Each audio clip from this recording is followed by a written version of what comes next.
Hey friend, welcome to Grounded, the vestibular podcast. I'm Dr. Madison Oak, aka the Vertigo Doctor.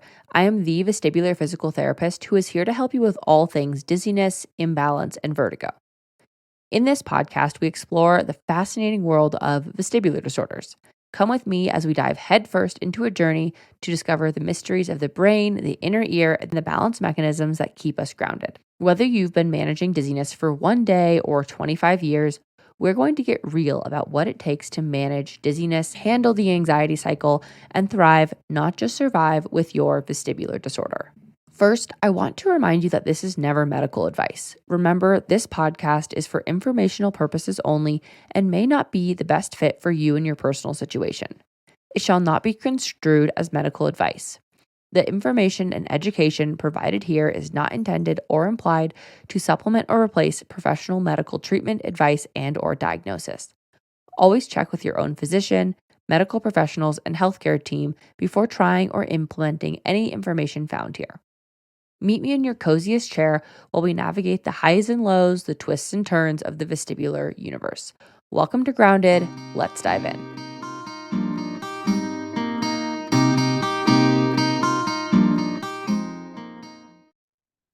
Hello, everyone. Welcome back to Grounded. Today, I have Vestibular Group Fit's in-house dance teacher, who everyone loves, Bridget, and I'm going to let her introduce herself because I suck at introducing people.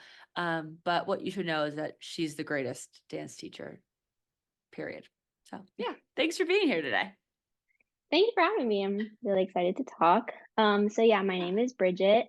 I have been a dancer my whole life. I got my undergrad in it, and then a few months after I graduated, I developed what turned out to be vestibular migraine and triple PD. So I'm coming up at the end of 3 years with that. It's been a long journey. I started teaching in Vestibular Group Fit. I still do that, teach weekly dance classes, which I absolutely love. And now I'm just trying to start my new life and figure out where I'm going from here now that I'm mostly better. Mostly better. What did that story look like with vestibular migraine? Like, what did happen during college, after college, during school? Like, what did that look like? What did your symptoms look like? And how do we go about that? Or you, not we. Looking back, I can definitely see that it started in college. Mhm. I was always getting sinus infections, which I don't think were really sinus infections, but had some symptoms that I was just ignoring. A few months after graduation, though, I was in Chicago for a dance audition, and that's when the first big thing started. I was looking down and I looked up, and everything I could see zoomed out and then in really quickly. Huh. Um, it was really scary, but I just ignored it. And then I came back home. Weird things kept happening. I just kept feeling off. I didn't have the words to describe it back then, but it was like derealization, depersonalization, dizziness, light sensitivity, all of that. So it took 6 months of doctors, tests, nobody knowing what it was, me doing my own research and figuring out what it was, finding a doctor who could diagnose me. So I got diagnosed 6 months in, and then took another 6 months to find the right medication, the right dose of that. Um, and then I started with that. Awesome. I mean, it's never awesome to get a vestibular disorder. That's never fun. But I love that you're like, I did my research and I figured out what it was and I got to the right people about 6 months later and kind of went on this journey of recovery. And I would love if you kind of told us about what that looked like for you, what things helped, maybe what things you tried that didn't help because it looks so different for everyone. So I always love knowing what works for people. It really does. I would say the first thing was the medication. I think that helped about 30%, which doesn't seem like a lot, but it was enough to like calm things down and just be able to start somewhere, start doing anything. Hmm. So medication, and then about during the second year of it all, I kind of started taking a more natural approach. So worked with holistic practitioners. I was doing things like morphogenic field testing, changed my diet to whole foods, lifestyle changes. So I think all those big lifestyle changes like diet, sleep, exercise, sunlight, water, all those things really combined to start helping along with the medication, and mindset. Mindset was a big thing as well. And then I actually weaned off of my medication. I took 6 months to do it, so I took a really long time. and then really started taking the natural route. But so I think I definitely did it slower than others and slower than some people need to. But I had that luxury because I had graduated. I don't have kids I have to take care of. Like, I was in a point in my life where I could really take it slow, heal from the inside out. And I think that was just like the best course of action for me. Totally, totally. And I love what you said. You're like the holistic things where I changed my diet to eat less processed foods, more whole foods, right? Get sunlight in the morning, drink water, you're eating well, all the things, sleeping well that are like the least sexy, exciting things to talk about. I feel like that everyone's like, okay, but like I eat pretty good or like I sleep pretty well. And it's like, okay, but Mhm. like, have you ever like focused on sleeping better? Because nothing will make you feel better and frankly your skin look better than like sleeping the same 8 hours a night. It is so important. And it's like, yeah, I drink Mhm. some water, but like some days I kind of like don't, right? And I think when you're really consistent about like the least sexy, least exciting parts of those things, they really do start to make a difference. Yeah, like, when you ask me what I did, I'm like, I kinda just live better now. It's not like one specific thing, it's just so many things, and, like, your priorities change and what you can and can't do change day to day, Mhm. week to week, month to month, so sometimes it may be harder to, like, get that sleep because 'cause you're Sure. focusing on water or exercise, and then the next week something else, but, um and then sometimes we think like, "Oh, yeah, I'm doing mostly good here and mostly good here," but I feel like those little things do add up, so just over time, really, like, transforming my life, honestly, is what has helped the most and I think will, like, set me up for success in the future. Totally, totally. I feel like so much chronic illness, period, like not just vestibular disorders, but chronic illness, inflammation, like the people in this world, especially in America, are just getting sicker. Like they say 50% of children like under 18 have a chronic illness, which is crazy. Like that is a massive number of people. And it has to be attributed to something. Like it Mhm. doesn't just happen, right? And so I think that like changing the environment in which you are living, whether it's reducing stress or eating better or whatever, that those are all environmental things, really make such a huge difference. I totally agree.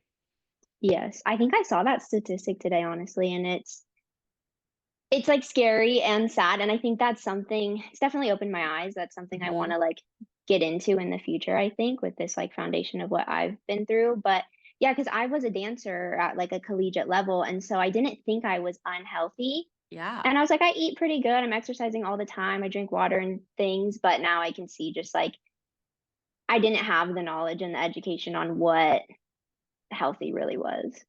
Yeah, I mean, I feel like I'd love to hear, like, what does healthy mean for you now? Like, yeah, I was exercising all the time, sure, like, that's a lot of dancing at a collegiate level is not a joke. Like, you were probably exercising maybe even too much. Like, what does that look like now to be healthy, like, Bridget today Mhm. versus maybe 4 or 5 years ago?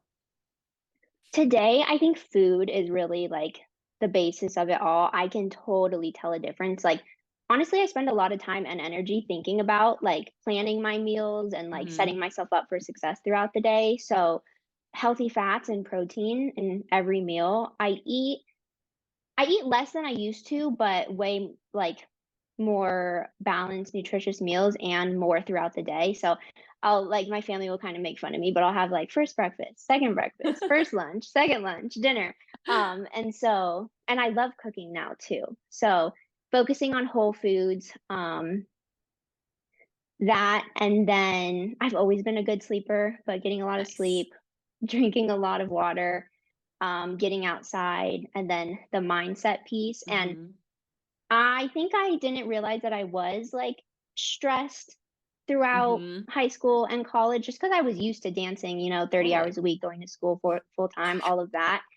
But now I, like, can feel because my nervous system was riled up for so long, I can now feel what it feels like to just be calm and, like, present and take a breath, and I know throughout my day when I start to get, like, worked up, I just have to stop and, like, recenter myself, bring my energy back into the present moment, and so I think that also really helps. Totally, totally. And I was just having this conversation with a couple of patients literally back to back who have really high stress, very intense jobs. And they're like, yeah, but like I've always done this and I've always been fine. And this is how I got to where I am. This is how I bought a house. This is how I did the things. Like I worked really hard Mhm. to get here and I'm not going to stop now. And I don't think it's to say like you should drop out of school or quit your job or whatever. But I do Mhm. think, just like you're saying, like you don't know what that feels like until you know what it feels like. Mhm. And I think that it's important to say, like, okay, I'm going to take a step back, even for a short time, to be like, oh, this is what it feels like to be calm, maybe. And then Mhm. try to integrate that throughout your day. Yes. I totally agree. And I look back and I think that it would be possible to do all the things I was doing back Yeah. then now, but just from a place of like understanding and like I would be able to bring like regulate my nervous system throughout the day or throughout the night, things like that. And so I do think you can do a lot if you're Mhm. doing it from a healthy place, but I just didn't know any of that back then. Totally. And it's not something like we're educated in as kids either. Like, I wish that we started this early as a kid. Like, I think Mhm. it's so, so, so important to know about like little things. Like, we shouldn't have scented trash bags, right? Like, that seems so silly. They're sold in the store, but they can do a Mhm. number on our health when you have that many fragrances in your house and things like that.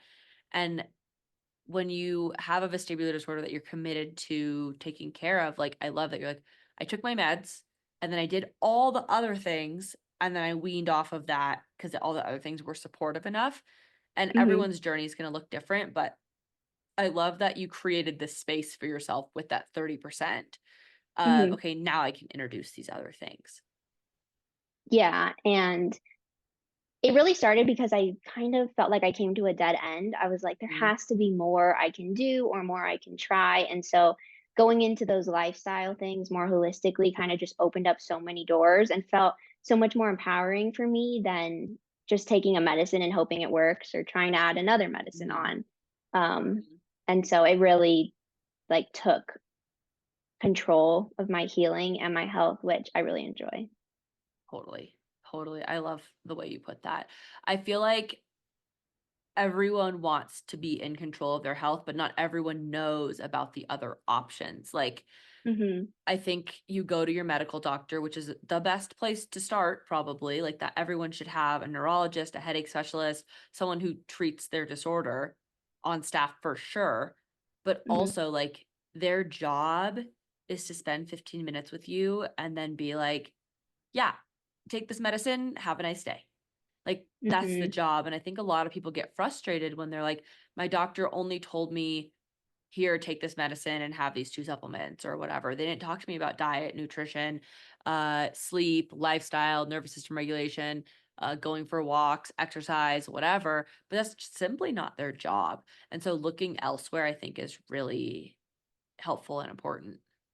Mhm. It would be like a 10-minute Zoom call, and with my neurologist, and I would ask questions, and then I would leave the appointment having more questions than I went in with, and yeah, that's not their job, and I did get medication and stuff from him, but, um, once I found other people that I could, like, gain knowledge from, ask questions about, Mhm. internet and social media is so helpful with that, like, Yeah, seeing other people just doing what you're trying to do is so important because it's like it's kinda lonely, it's really hard, mhm, and there are lots of people now who you can see totally. who have kind of made it out the other side, but it's difficult because it's so individual, everyone has their own path, and so you're never gonna find someone who took the exact same steps as you Mhm, and are out on the other side, so you kind of have to have that, like, trust in yourself that even though I don't see anyone who's done this before me, I can, like, use all the things I know, get help from, mhm, like, and support from community, and then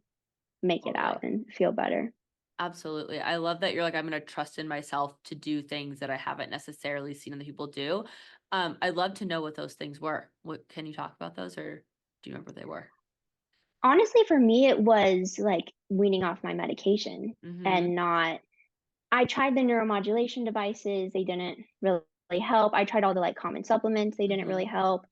I've never had a rescue medication, which I know isn't Mm. very good, but I never found one of those, so and Yeah. then I weaned off my preventative, Yeah. and so going about it, like, very naturally, I had never really seen there was one person who I saw did it, and so I was Mhm. like, "Okay." I clung on to that, and I was like, "If she can do it, I can do it too." Totally. And there's just so many different paths for everybody. Totally. You have to choose what's best for you, but having representation out there of, like, different types, which I think is really cool now because I think we Mhm. have more people talking about the holistic aspect, Yeah. that definitely helped. Totally. And I think just like you're saying, like there are so many ways to go about this. And there are people who say, like, I never want to take a medicine. I never want to do that. And that's fine. And there are other people who are like, I want to be on 6 meds and eat the way I'm eating. And that's also Mhm, fine. And like mhm, it's it's not one is not better than the other, one is not worse than the other. It's just different. And people are different. Like people have different genetic predispositions to their migraine threshold. People have different abilities to get access to whole unprocessed foods. Like everyone mhm, is so different. And I love that you recognize that and you're like, but this is what's going to work for me. mhm. Yeah, I feel so fortunate that this came on at the time that it did. If I was, like, in school or younger, Mhm. I don't know how that would go, and I like that I'm kinda taking care of it now because it's making me live a much more healthy life that will set me up for the future. Because Mhm. I am still pretty young, like, just getting my life Mhm. started, so I think your situation definitely affects, like, what path you are able to take. Yeah. Mhm. Definitely. Definitely. And I think that like just like you said, the aspect of now my life generally is going to be healthier is so important, right? Like Mhm, processed food, I just found this out. I don't know, maybe you know this already. This is crazy to me. The processed food industry was developed by the tobacco industry. If you Google that, you will find it. I did not make that up. mhm, And like we know about the tobacco industry that they did it because they know it's addictive, whether or not it's mhm. bad for you to make money. Processed food is literally the same people. Wow. And that's it's not good for you. Like some of it do Mhm. I love an Oreo? For sure. Like A gluten-free Oreo. gluten-free Oreo? Yes, for sure. But it cannot be a regular part of your diet. Like it's Mhm. just not good for you. And Yeah, and it's so hard because we're not taught that, and it mhm, is pushed to us, like, mhm. everything you see on TV, commercials, online, like, Yeah. billboards, everything, it's just, like, normal, but Yeah. it really shouldn't be. It should not be normal. Like if you're gonna have a sweet treat, like, try and make it from scratch if you can. Obviously, it's not available to everyone all the time, and I'm not saying you should never eat a gluten-free or a regular Oreo again, that's so not my MO, but, Mhm, like, I do think that, like, limiting those things, even, like, limiting processed protein bars, like, eat a piece of chicken instead if and when you can, like, I'm the first person to tell you that I have processed whey protein in my coffee every morning, but also at the exact same time, like choosing the brand that you can research that does it the best rather mhm, than like a random one from Amazon with a ton of additives. Like doing your best, as someone said, like do your best and forget about the rest or something like that. And I think that's probably mhm. the best way to go about it. Yeah, and it does seem almost impossible, like, so Yeah. difficult at the beginning. It's, like, very daunting, but just slow changes that are sustainable, Mhm. like, I look back I probably started this a year and a half ago, changing food and everything, and now Mhm. it's just natural to me, like, it's just kind of easy, and I choose those things because I know how good they make me Mhm. feel, but when it's your whole life, it's really hard at first, so just slow changes so it can be sustainable, I Yeah. think is a good way to go about it. Yes. I think so many people try to change their whole life overnight. They're like, okay, I'm going to start going to bed at 8:30 and then I'm going to wake up and eat 30 grams of protein. And then I'm going to chug my electrolytes and take all my supplements. Then I'm going to take my medication. And then I'm going to go to the grocery store and make sure I'm buying all foods without pesticides. And then I'm going to make sure I have my Mhm. air purifier plugged in and my water purifier under my sink. And it's like, no, if you don't have Mhm, any of those things, choose whichever one feels most reasonable to you. And if mhm, you see me for an appointment one-on-one, my favorite word is reasonable. Like, adjust. it's so hard to do these things, especially when you're dizzy. Like, Yes. you can't be unreasonable about it. That's the other thing I should mention. I didn't start any of these changes until probably like a year and a half in. Yeah. Like it just wasn't reasonable for me. I couldn't even like get out of bed. How was I supposed to cook a meal, you know? So I had to like deal with the other stuff first and let some Mhm. things subside, and then Mhm. I could start doing this. Like I tried the migraine diet, the Mhm. elimination diet in the Mhm. beginning, could not do it. Mm-mm. I gave up. But I did it again earlier this year. I'm still Mhm. reintroducing foods right now. And so like Awesome. it took 2 years for me to be able to even like do it successfully.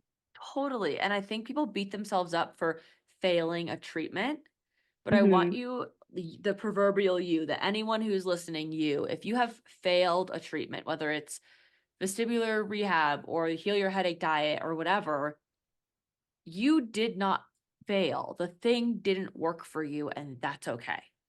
Like, Mhm. you didn't fail a medication, the medication wasn't right for your body. You didn't fail the diet wasn't right for your GI tract or whatever. And I think that's so important.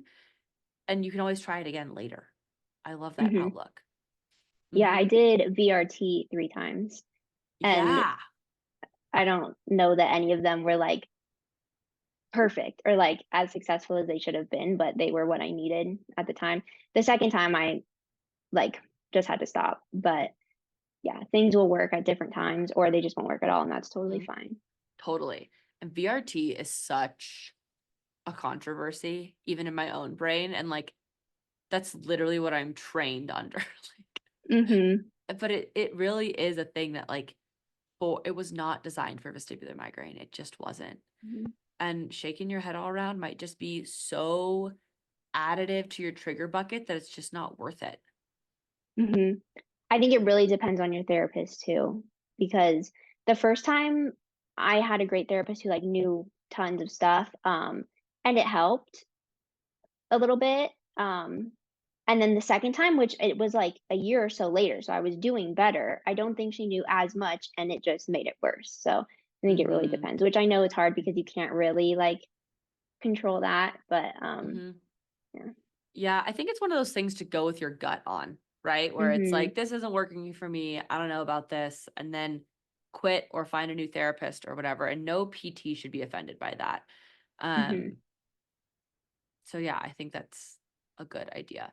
Tell me how you reintroduced dance to your life because I know you do dance Yeah. and that's obviously important to you. Mhm. And I'm curious how you started moving your body like that again because dance is not like, let me do a squat. It's like, let me Yeah. spin in circles and move my head in crazy positions and everything, which Mhm. I'm a huge supporter of. Please dance. If you have vestibular disorders, why we have dance in group taught by Bridget. But I'd love if you talked about how you introduced yourself to that again. Yeah, so I've been dancing since I was 2, almost 3, so it's been it really was my entire life before, and then I had to stop completely, and then a few months in, maybe 5 or so months in, I tried it again, and it was awful. I danced for, like, 15, 30 seconds and just so dizzy, did not know where I was in space, my brain was hurting, I was nauseous, it was really bad. Um, and so but I kept trying, you know, I would go outside and just improv, put on some music and dance, which I love to do, and it slowly got better and better. It is really awful, like, how much your symptoms come up and things, even when then you go and rest and they subside, but I just kept trying and I've gotten a lot better, and now it feels like it used to, pretty much. I'm definitely not, like, as in shape as I used to be, I don't know if I'll ever get back to that, but it feels really good, and I am so grateful that I did have dance because, 1, it gave me something to work towards, like, to get back to, but 2, it's a form of movement that I love and feels so good, it, like, feels like home, it's so therapeutic, and so I could be dizzy and have these symptoms, but I loved what I was doing. Like, things like weight training, squats and things, I've never really liked, and I know they're important, I do them, but that has been way harder for me to reintroduce dizziness-wise and symptom-wise than dance is. Like, standing there, doing an exercise, you just get so dizzy, and all you're thinking about is how dizzy you are. My heart rate is up, trying to calm down. But dance, there's so many other things to think about. It was just way easier for me. So I am grateful that I had dance before to reintroduce movement in a more fun, pleasant way for myself. Mm-hmm. And I am trying to like reintroduce the other things currently as well, as Amazing. though they're not as fun. Yeah. It's not as fun. I mean, I think that's fair. I think a lot of people don't like exercise generally, so I love that you have a form that you love. Hmm. But I think that it's important to say like, hey, where do I start, right? Like so many people say like, well, I have to exercise, so I'm just like gonna try and go for like a really long run, or I'm gonna go for, I don't know, go to the gym with all these crazy overhead lights and be like, yeah, I'm going to do my best to do this. It's like Hmm. probably not the best option to start with, like at Hmm. all. And I think it's important that you said, I started with dance because I love it. It feels like home. It feels secure. It feels happy. Like all those emotions tied with something new and scary makes it not so new and scary, not so new and scary Hmm. anymore. It makes it like, oh, this is very reasonable for me. And I think, again, back to that word, start with where you're at. Like, I love this, therefore, I'm going to start with it first. I Hmm. don't like doing squats. I'm not going to start with that. And I think it's important. Yeah, I went to the gym for the first time a couple months ago. Uh huh. I left. I couldn't do it. It was just too much, But at home or in a dance studio, I could dance for like an hour and be fine. So I Mm think that like nervous system safety part of it is really big too. So, hmm. Mm hmm.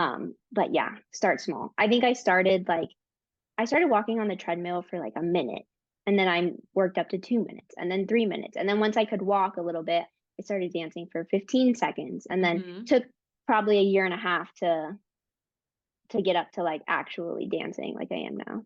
Totally. And I think again, everyone's like, well, why would I do 1 minute of movement? Like, that's useless. I'm not going to get a workout from that. And it's so important to remember that it's not about how to get the best workout on this planet. It's about how to teach your body that movement is okay and movement is safe Mhm. more than anything else. Mhm. Hmm. Totally. That's also why Yeah. working out from home at first can be so helpful. Like you're like, I put music on in the backyard Mhm. and just like went for it. And then I stopped Yeah, when I needed to. when I went to the gym and there was other people and everyone's so focused and intense and there's TVs and lights and everything, that adds another layer to it that Yeah. sometimes like kind of gets in the way. Totally. And a lot of people will tell me like, well, I need to get out of the house to go to the gym. And I am the first one to be like, yes, same. But Mhm. at the exact same time, it's really important to remember that like your body might not be okay with movement and lights and the TVs and all the people and whatever. So before you try to do that, like go return to exercise in your house and be Mhm. like, yeah, I can move my body again. This feels safe. I can do XYZ. And then from there, then go back and start all over at the gym. So like start Mhm. with 5 minutes at home, 10 minutes at home, get all the way to like 30 or 45 minutes, like a full workout, and then go to the gym and start with 5 minutes, and then six Mhm. minutes, and then 10 minutes. And there's just like go in there, meditate, and leave. So like it becomes a safer space. And I think it's so, so, so important to remember that. Like Mhm. it's not just about getting a good workout in. It's actually not about that at all at first.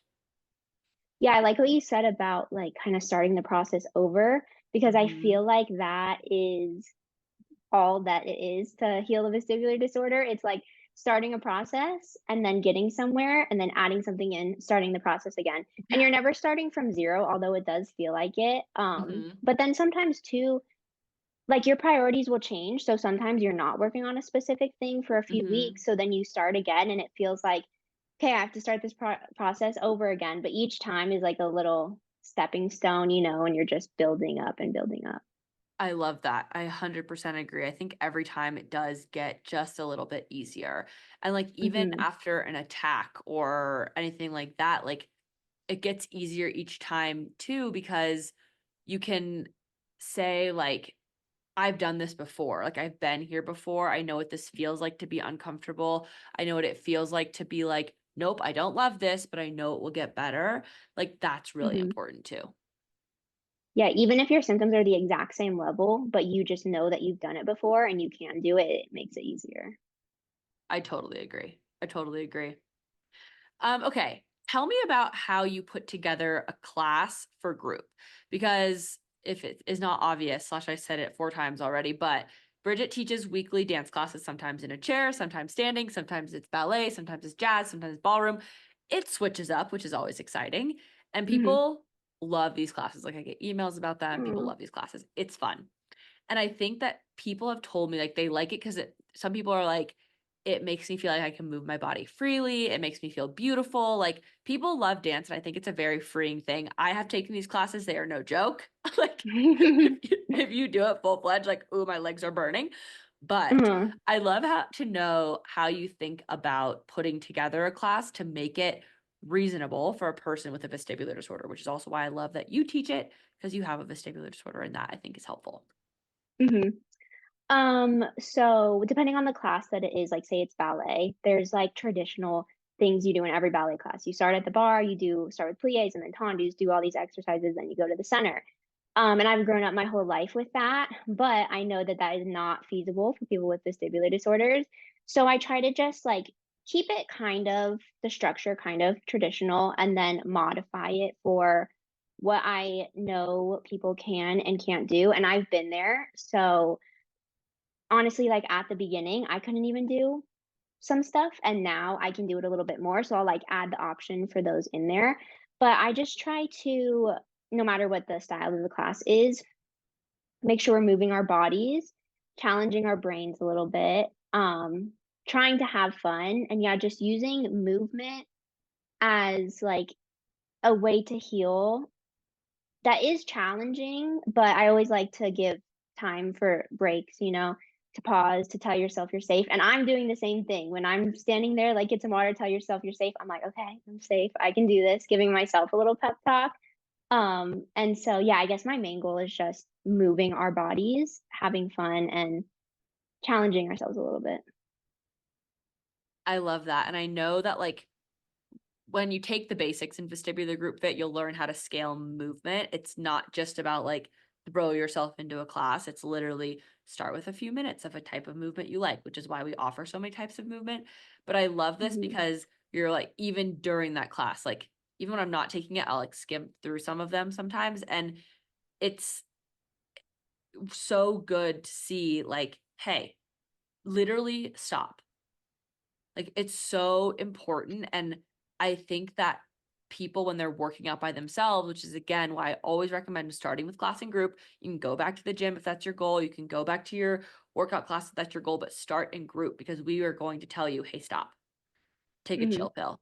You need to not do so much. Like Hmm. breathe, put while you're ahead, all of these things that are so, so, so important. Skip to the end and do the stretching and breathing, like whatever that needs to look like for you today, because movement is so important, but also so scary and so new for a lot of people that Hmm. starting over can be so scary. And I love the way that you frame it. Hmm. Yeah, and I feel very fortunate that I have been a dancer my whole life because I've just learned, like from a young age, how to listen to my body, to know what I need, to know what I'm feeling, to know what I don't need. Like that just comes naturally to me. And so I get that that is a learned skill and it's harder or easier said than done. But I think that's a big point I try to make. Like the class is for you, whoever's taking it. And so make it work for you, do what you need, listen to yourself, and just get whatever you need out of it for that day. And then when you come back tomorrow, you're going to need something new out of it or like something's going to be a little bit different. So each time. And also staying present. I've been Yeah. really like focusing that on that lately. Just taking the time for the 30, 40, however many minutes in the class and like being present in the moment in the class. Um, because that's a good exercise in like mental endurance, stamina. And I think that's just great for all aspects of our lives. I love that. It's so hard to be present. Like we're not even present when we're eating dinner or Hmm. breakfast. It's like yesterday I was eating dinner, editing this podcast. Like This Mhm. morning I was on my phone and eating breakfast. It's like, it's so not good for you. And the act of being present is not something that we do as humans Mhm. anymore. It's kind of like back to that thing where everyone's chronically ill, vestibular disorder or not, like everyone's got something going Mhm. on. Like, I don't know the percent, but too many people are on prescription medications. Like part of this is your nervous system and being present and teaching your brain, like, this is how we be mindful. No, I'm not talking about the meme. Like, this is how we be mindful. This is how we be present is so important. Very demure. Yeah. Yes, agreed. I've been thinking lately how I used to when I was younger, like in high school, I would eat my meals in silence. I would just sit there and like enjoy my meals. I want to get back to that, but so I try to make like a little moment in everyone's day in my class where they can just be present and now I'm thinking about the meme, but yeah, just enjoy Very mindful, very demure. If you don't know it. what we're talking about, good for you. Yeah. No, but I Yeah. love that. I love that you're like, I used to eat my meals in silence. That's so not funny, but like a funny thing to think about. Like no one does anymore, but Mhm. either like having a conversation with someone in person, like not on your computer, you're not watching someone's story, you're not watching a YouTube live, like whatever, turn the Mhm. TV off. It actually helps with blood sugar regulation, with digestion, like with all these other things too.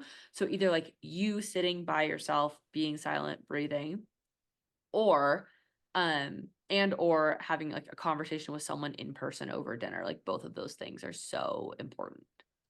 Mhm. Mhm. I love that. Yes. Is there anything else you wanted to say today? Or that you feel like we didn't cover? Like we've talked about a lot.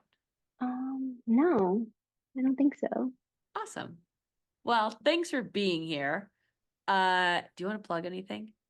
Bridget made actually, I have something to say. Bridget made an amazing video about her experience with vestibular migraine, vestibular disorder, triple PD, all the doctor's appointments and treatments and all of the things for your master's, I believe, Yes, it was my capstone, my her graduate capstone. capstone. Badass.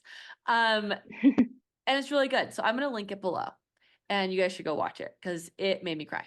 So like, Oh, you should go watch it. thank you. It was great. And I think that like from I posted on my story one time, like a bunch of people replied and were like, oh my God, like this is so real. Like it's a great video. So I would go watch it. Mhm.